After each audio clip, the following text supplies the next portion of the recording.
Thank you so much for joining us. This is Terry Hildebrandt. Terry is a Master Corporate Executive Coach through the MECO Institute. He's also a PhD in MCEC. Terry is a member of the Association of Corporate Executive Coaches as a Master Coach, and he is our go-to person on all things certified. So we're very excited to have him here on MECO TV as an expert in coaching supervision.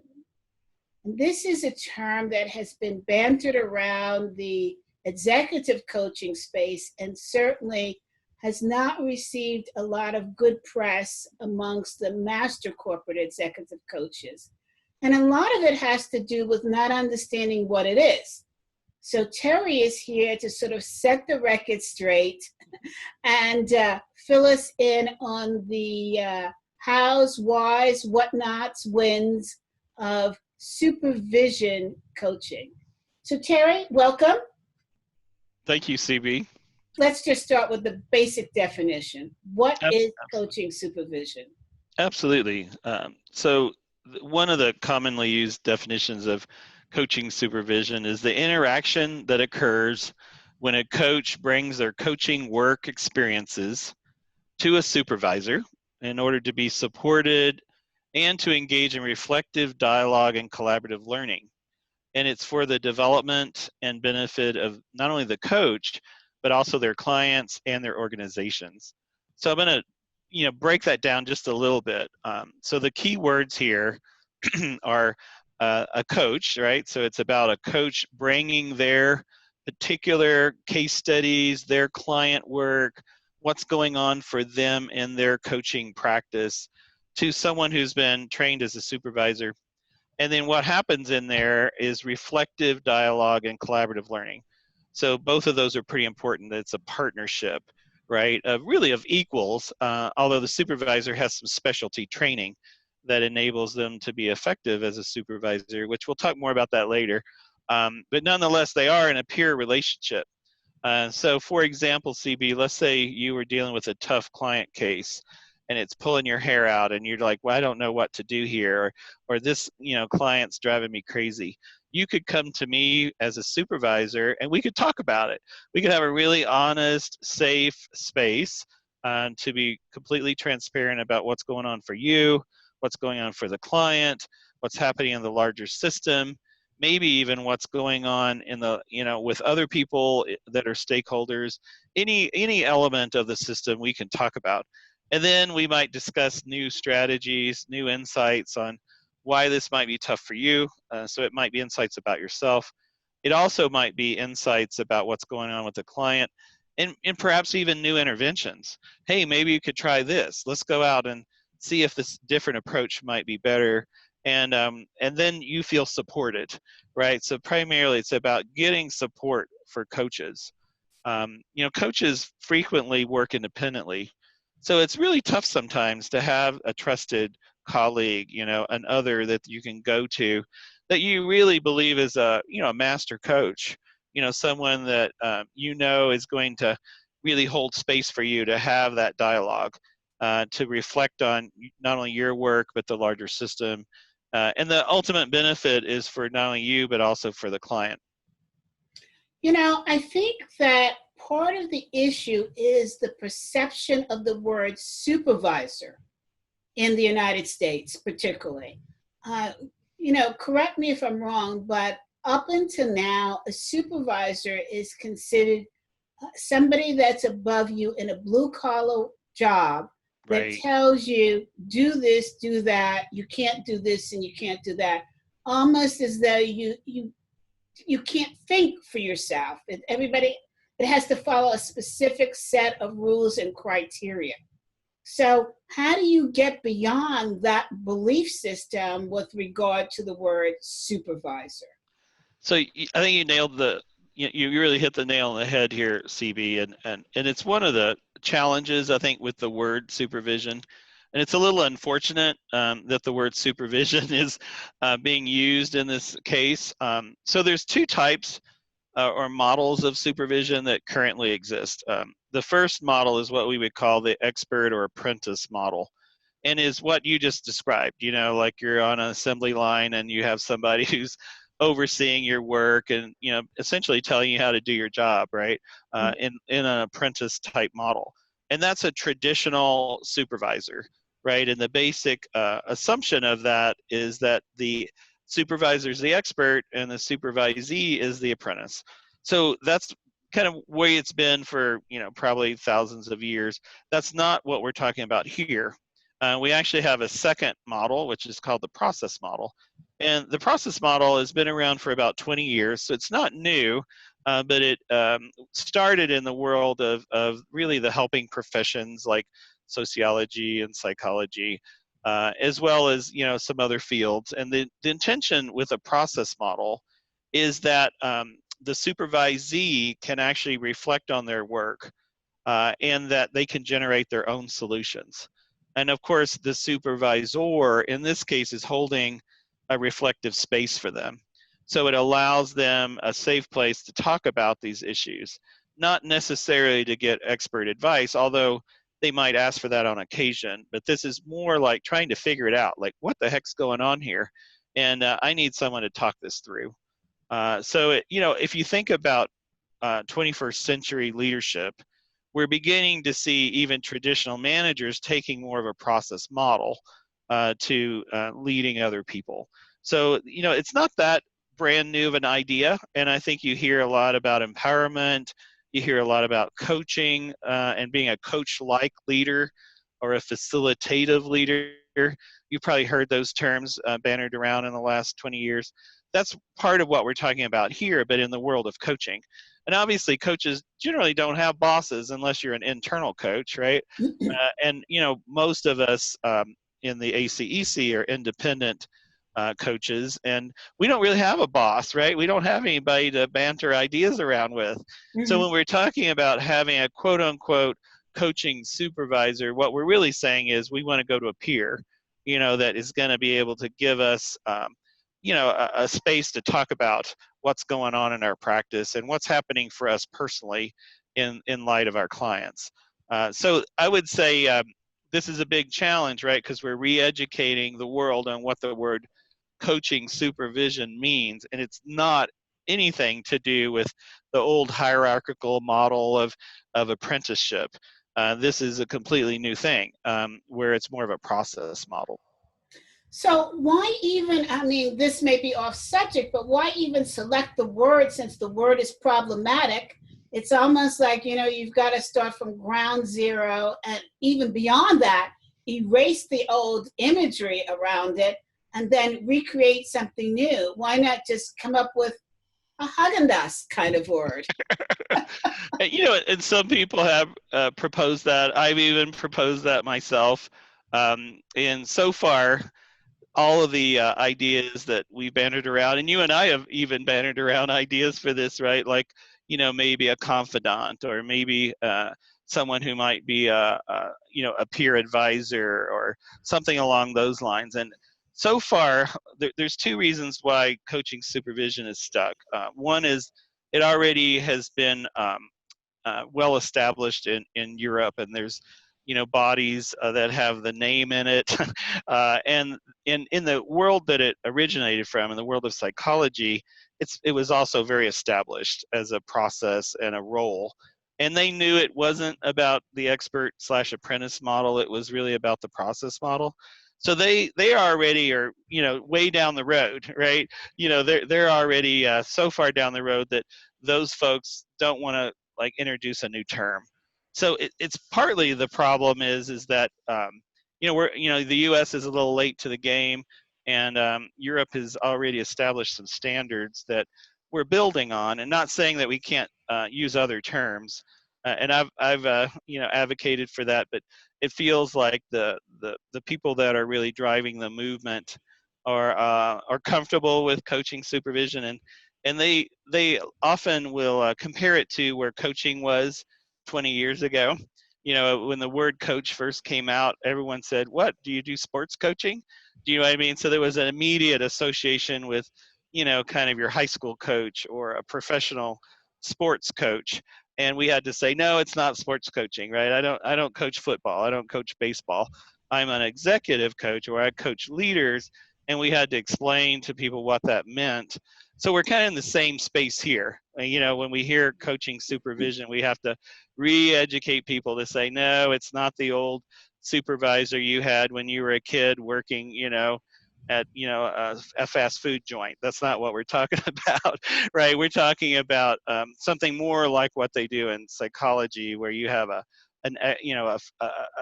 more senior coach that is there to support you as a peer. Gosh, you know, my background is marketing and branding, and I would say mistake, because we're still dealing with people who think we're sports coaches, and here it is 40 years later.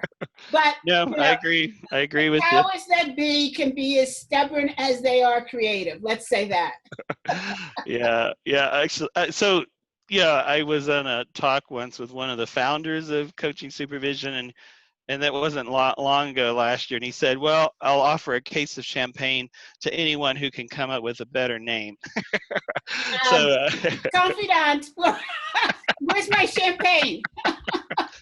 Yeah, but so far, all the ideas that people have proposed haven't caught on yet. So I think that it's not maybe too late, but in some ways that train has left the station in some ways. I always remember situations in marketing and case studies where marketeers go back and realize that the biggest mistakes that they made were digging in their heels and trying to explain things.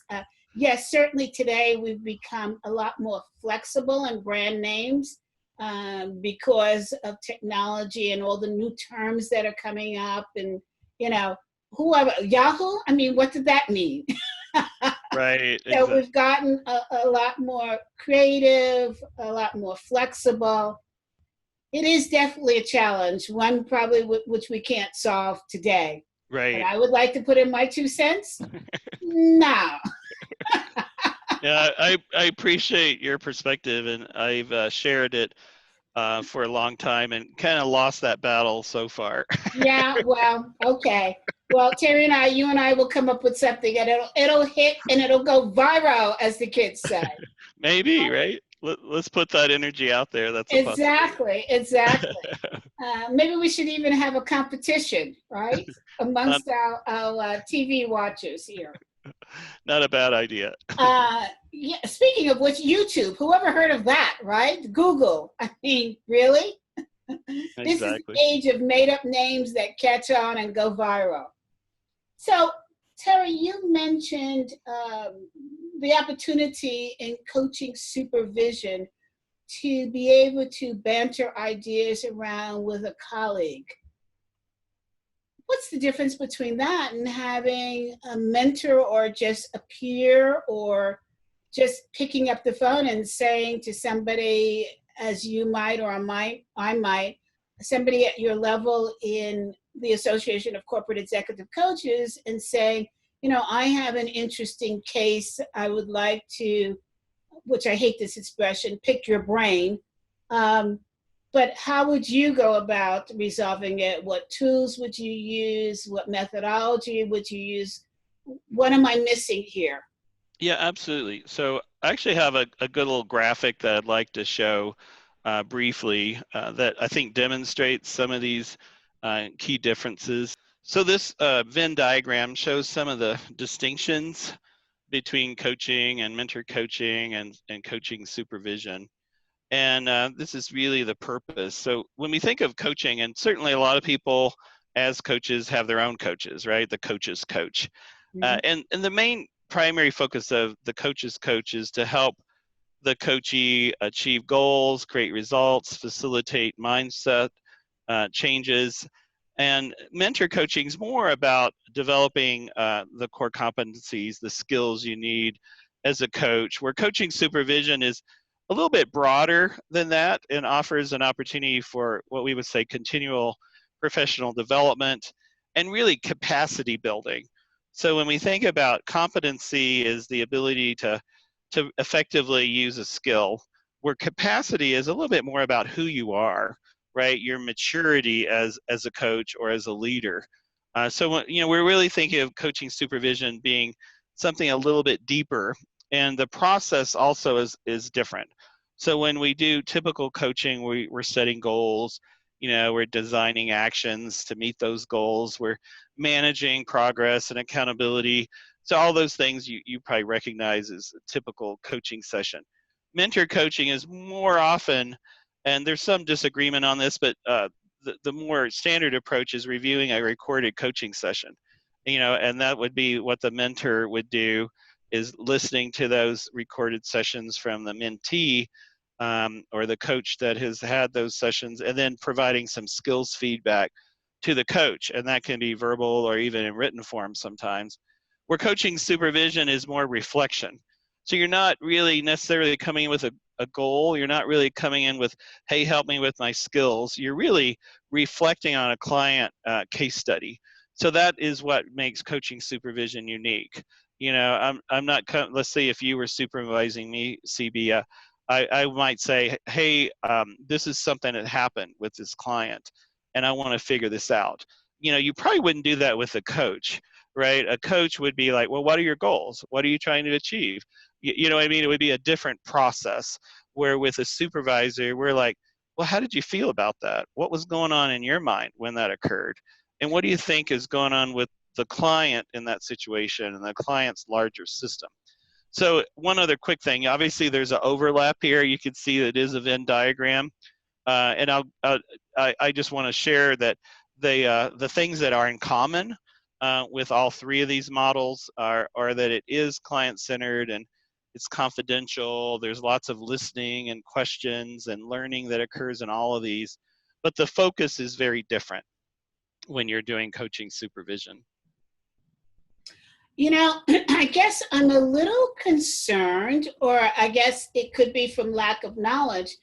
What I thought I heard you say in the coaching supervision, well, there's a lot of things that are floating in my mind, okay. is it starts to sound like if a coach is coming to another coach for coaching supervision, it starts to sound like to me that there is a fault in the coach.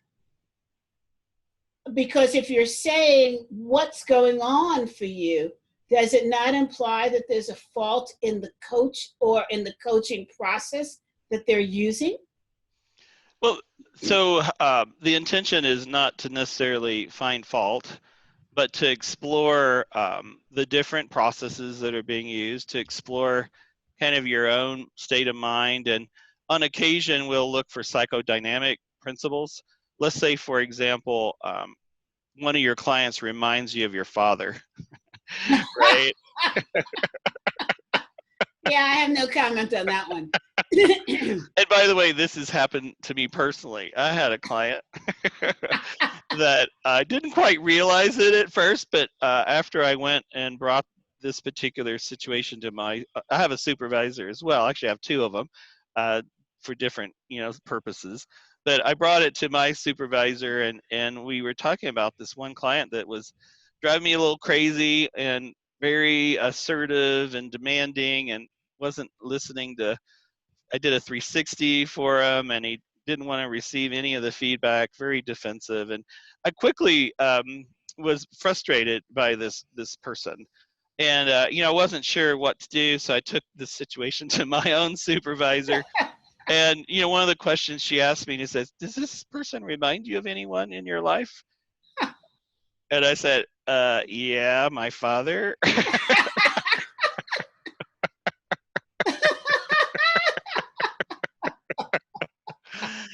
So, as you can imagine, we explored that a little bit.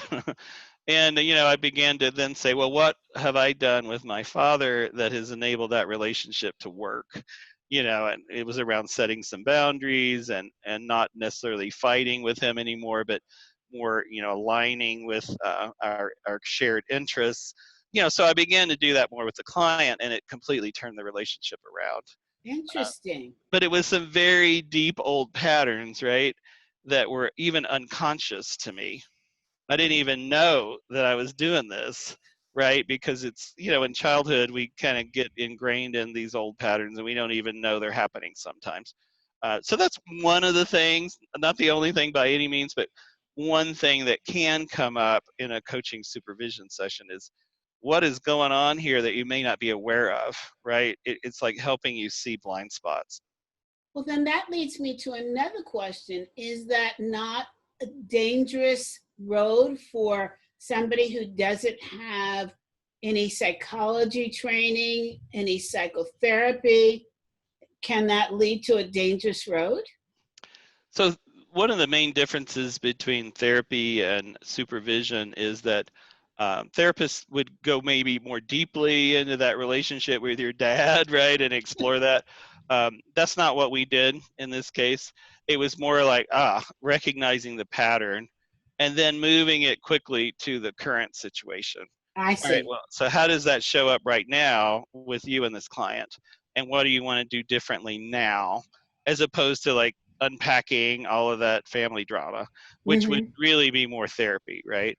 But coaches all the time look for patterns that are in our lives. And coaching supervisors who are certified, I went through a 10-month program with Damien Goldvarg's, company, and they did talk about some of the psychodynamic principles. So a good coaching supervisor does have some training in this area, and that's part of supervision training, is to understand some of those systems and principles so that you can at least recognize when that may be happening.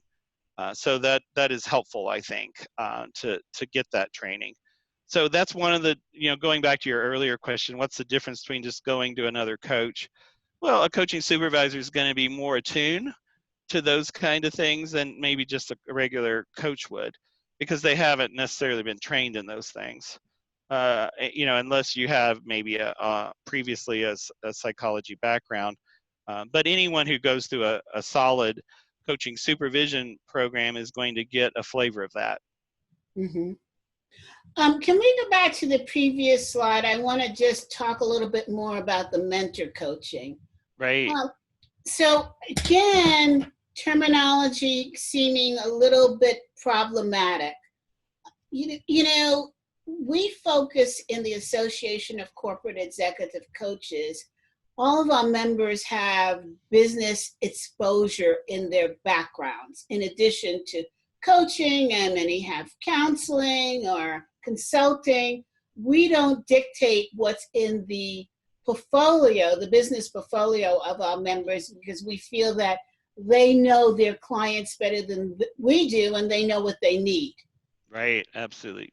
But because we have an emphasis on being an enterprise-wide business partner, I might see some challenges in terminology, as we did with coaching supervision, with the word mentor coaching.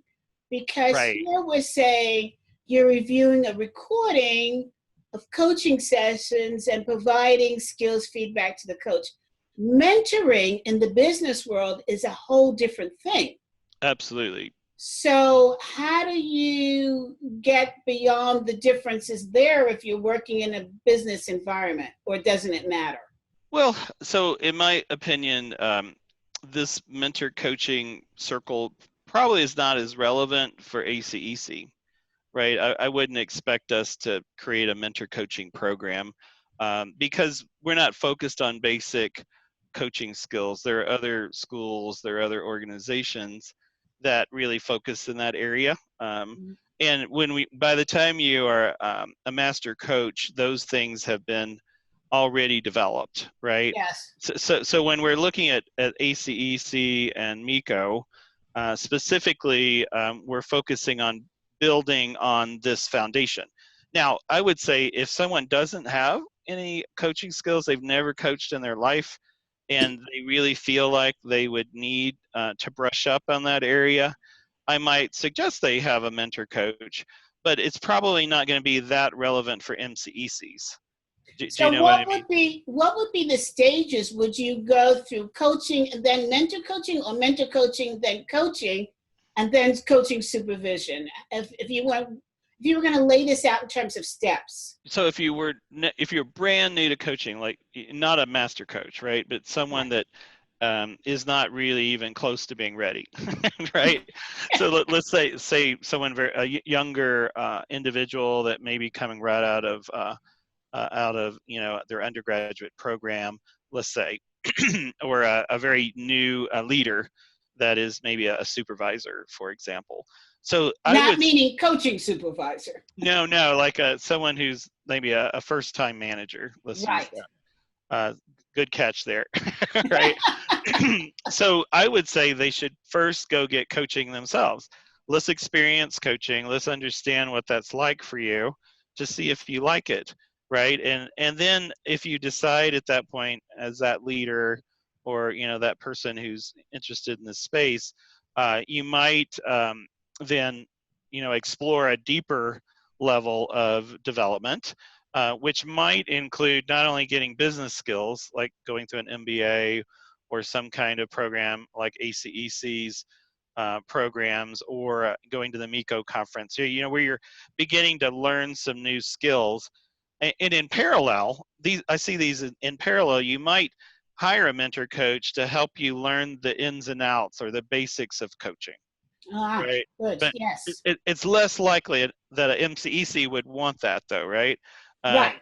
An MCEC would be more likely to be ready for supervision, right? Because this is someone who's at a higher level, someone who already is working with clients, right? Because you have to have client cases to bring to a supervisor. So there's an assumption there that you're already coaching. So you need to have some experience under your belt, and this is really a deeper exploration, a more advanced form of continuing professional development. So you're essentially doing a better job for your clients, and hopefully feeling better about your own performance as a coach. This is a totally different thing. That's why on occasion you'll see a little overlap here. The overlap is maybe on occasion, and I had this happen with an experienced coach. She came to me and said, you know what, I'm doing a training program and I want you to listen to my webinar. And she gave a sample coaching session in the webinar. And she said, give me some feedback on that sample coaching session. What was it like for you? So that was a little mix of mentor coaching and supervision, because she did want me to tell her how she did.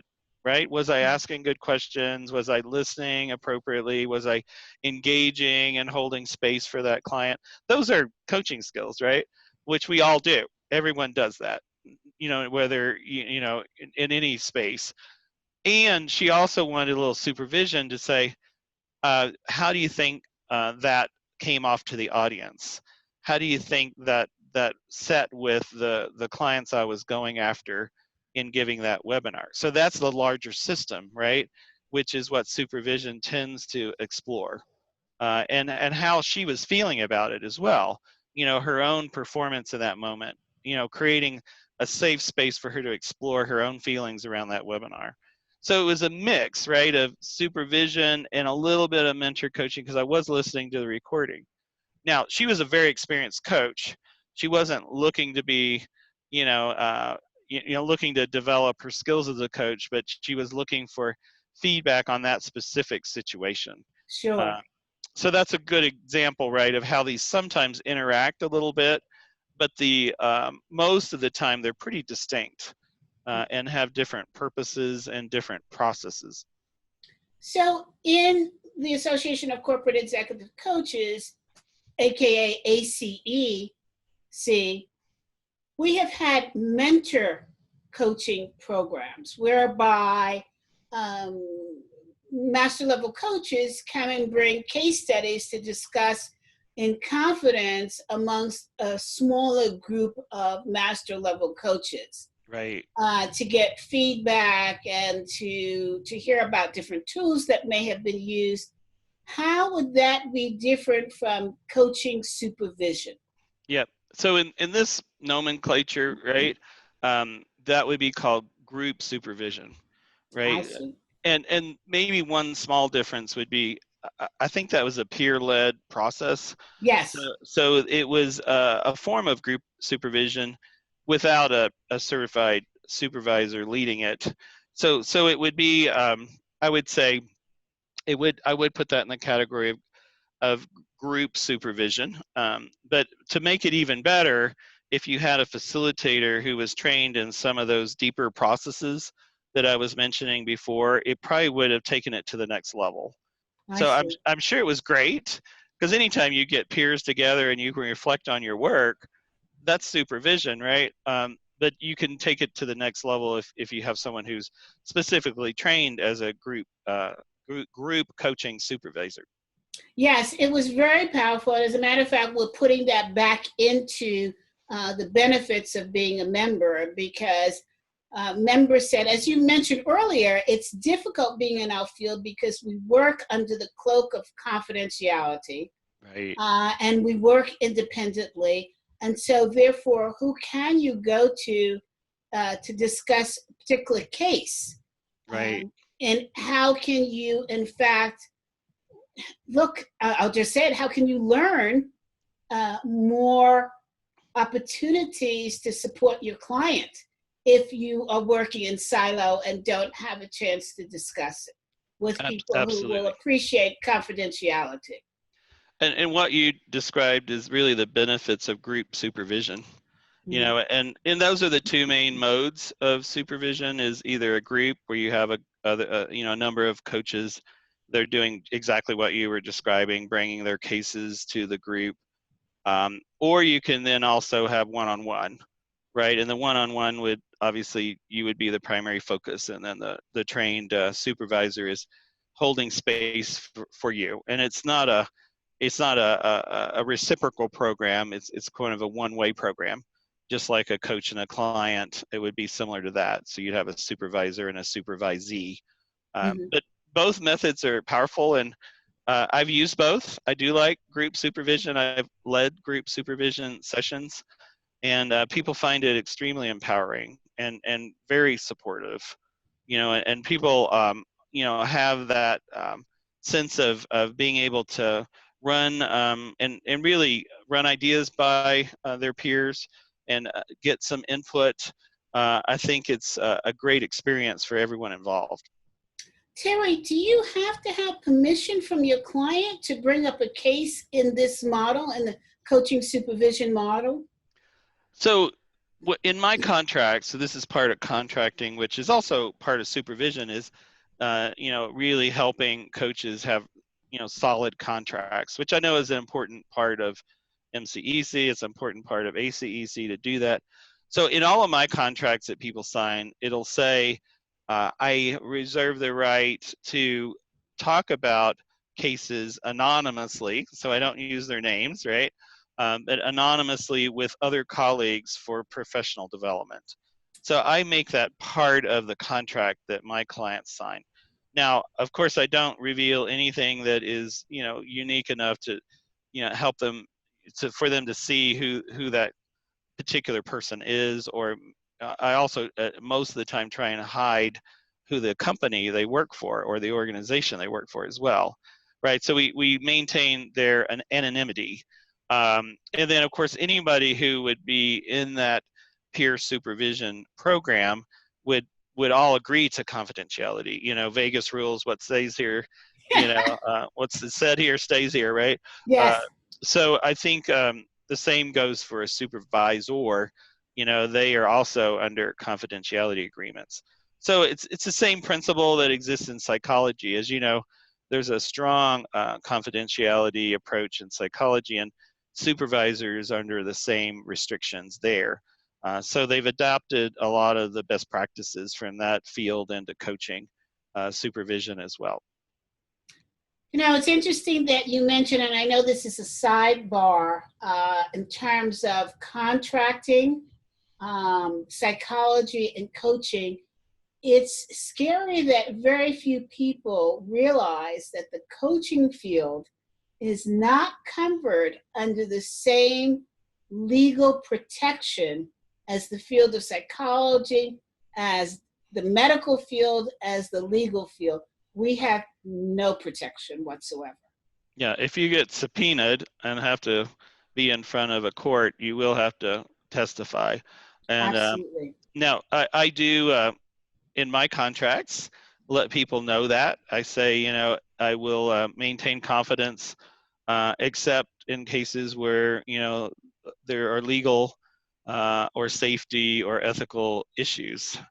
And most of my corporate clients, their HR departments require me to put that in there. Now that's interesting because it's sad how many contracts and how many situations I've heard where that's not in there. Yeah, and you know, that's part of the role of a coaching supervisor actually, is to really deal with these ethical issues. And you would be surprised in supervision how many ethical dilemmas surface. That's often one of the topics. I've got this situation where HR wants me to do this, and the client wants me to do this, and their boss wants me to do something else, and I feel like I'm torn between all these complex stakeholders, right? And supervisors are trained to help maneuver those situations and be able to write contracts that really manage all of that. But I think it's a really big issue. And a lot of even pretty masterful coaches haven't yet got their contracts in order, right? They're running a Absolutely. little loose. Yeah. Absolutely. As a matter of fact, I just wrote a chapter in an upcoming book on the whole situation. And it was a case study whereby the coach had a natural desire to protect the coachee and was not the client, was not the direct client. And it was a situation where the coach knew that the coachee was up for termination and could not reveal. And the things that the coachee was doing were really making the situation worse. Right. And so the coach wanted to reach out and help the coachee, but in doing so, they would have broken the confidentiality of the client. So it was Yeah. a very complicated case study, and I enjoyed working on it.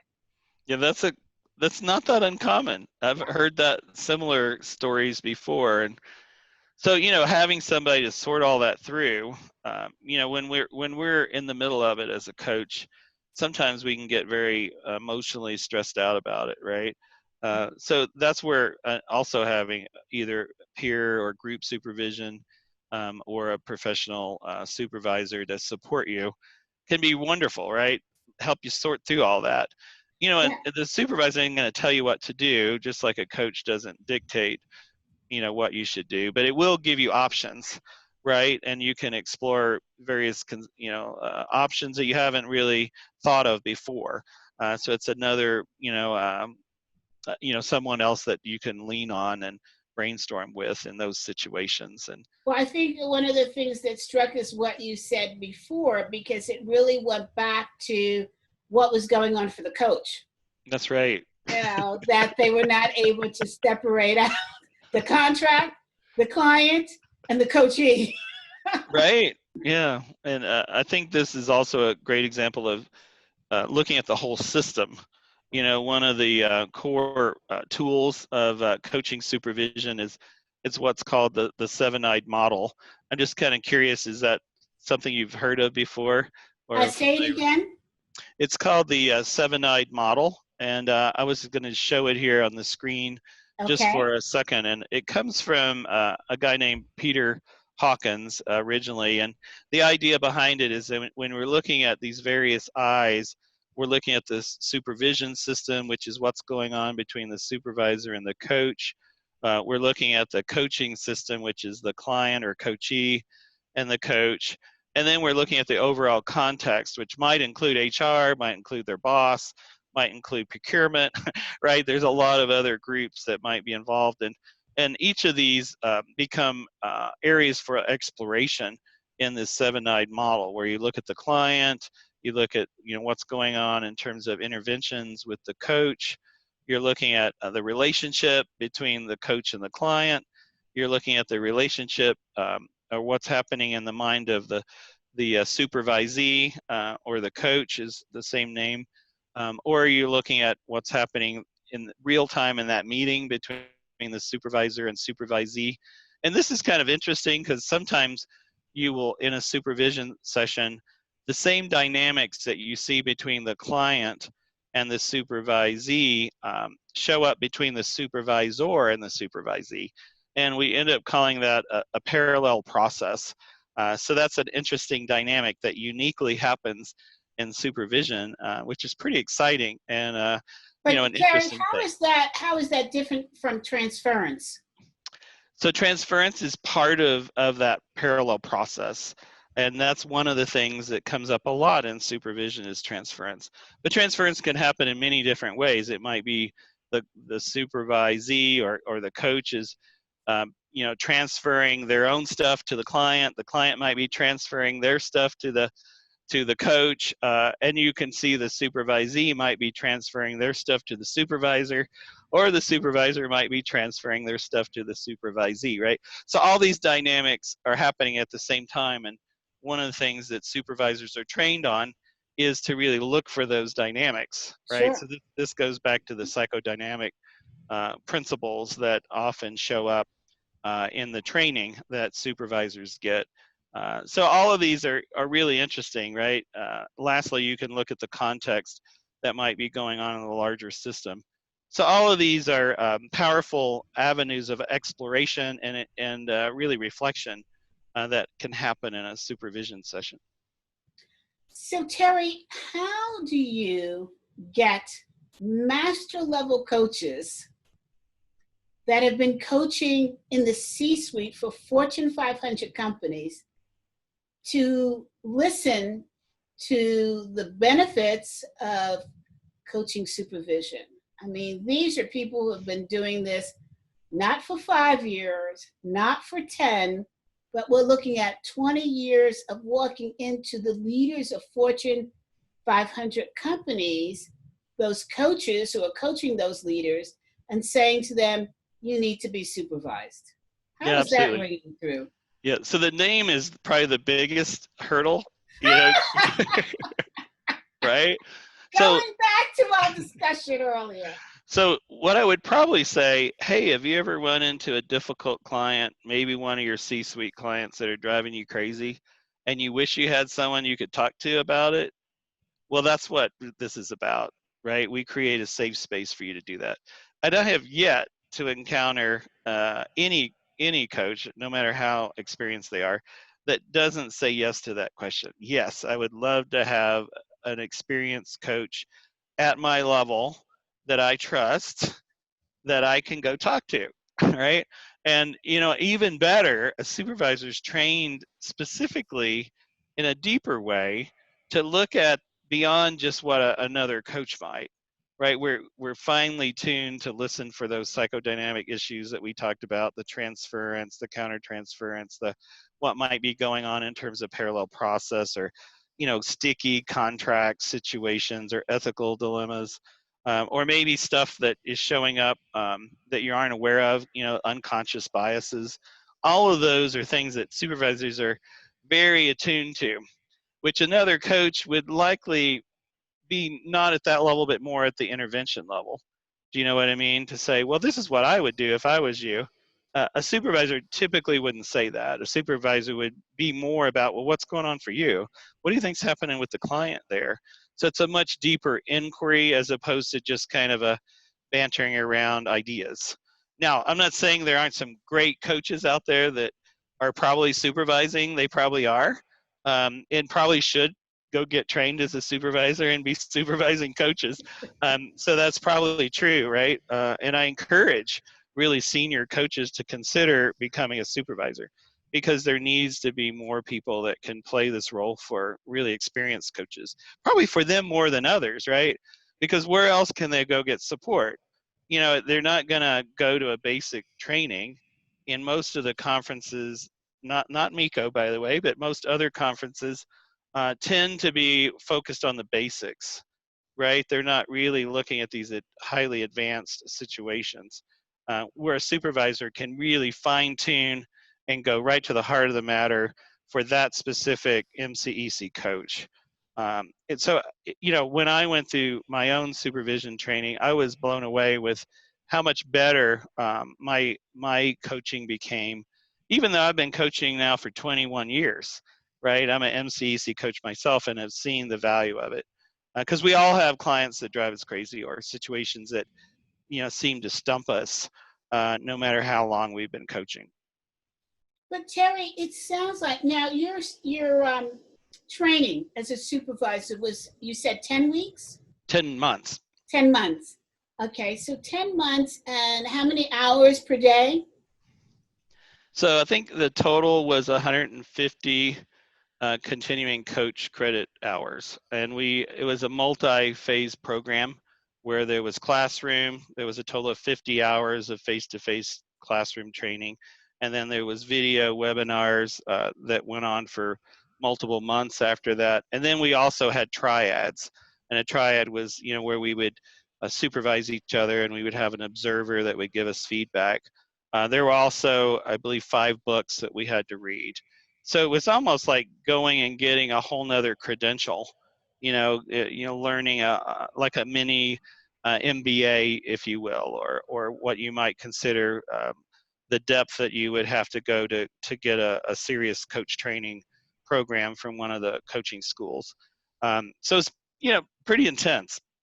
But it sounds to me like it's even more than the 10 months, because from the depth that you're talking about, somebody who's just out of coaching school and walking into coaching supervision, it doesn't sound like it's going to be a beneficial opportunity for the coach that's being supervised, the supervising person who's going under this training.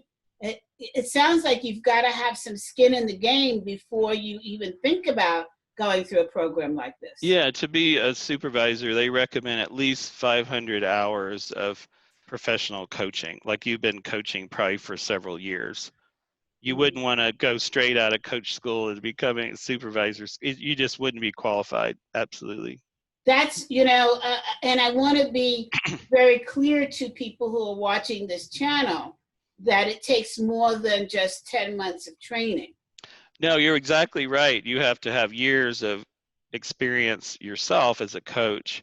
Well, like I was saying, at least 500 client hours. So 500 sessions probably and that would be minimum. I already had probably 4,000 hours of coaching sessions minimum. Yes. When I went into this program. I was already a master coach when I went and became a certified coaching supervisor. And it sounds to me like that should be the bare minimum, is that you should already be at the mastery level. Well, at least I would say at the professional level. Like, I think Damien's program, which I went through, required 500 hours of professional coaching. Mm-hmm.